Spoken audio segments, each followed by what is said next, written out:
सागर से पूछते हैं, पूज्य गुरुदेव के चरणों में कोटेशा नमन।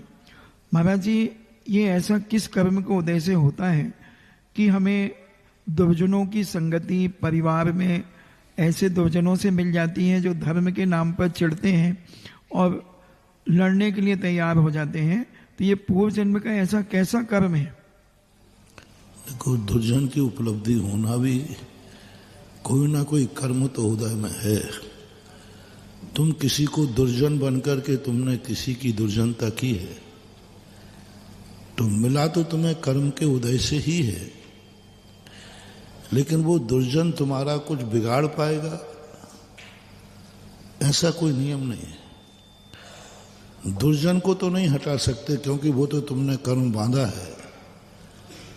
धर्म का यह नाम नहीं है कि वो तुम्हारे दुर्जनों को हटा दे। धर्म इतना करेगा कि दुर्जन तुम्हारा कुछ भी बाल बांका नहीं कर पाएगा। दुर्जन को नहीं हटा सकता।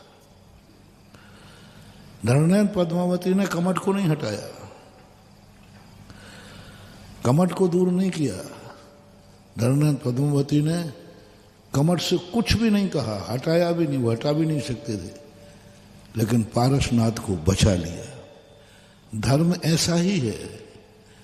धर्म तुम्हें दुष्टों से नहीं बचाएगा, लेकिन धर्म तुम्हें ऐसा कवच बंद कर देगा कि वो दुष्ट तुम्हारा कुछ भी बिगाड़ नहीं पाएंगे। ये धर्म का काम है। इसलिए दुर्जनों को हटाने का काम धर्म नहीं करेगा। बस धर्म की शरण में चले जाओ, आने दो ना कमठ को, कोई फर्क नहीं पड़ता।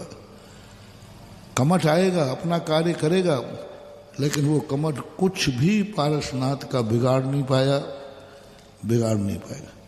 आप भी पारसनाथ बन जाओ, दुष्टों को खुली छूट दे दो, जितना दुष्टों को करना है करने दो, कुछ नहीं कर पाएंगे, क्योंकि दुष्टों की ताकत ज्यादा नहीं होती है।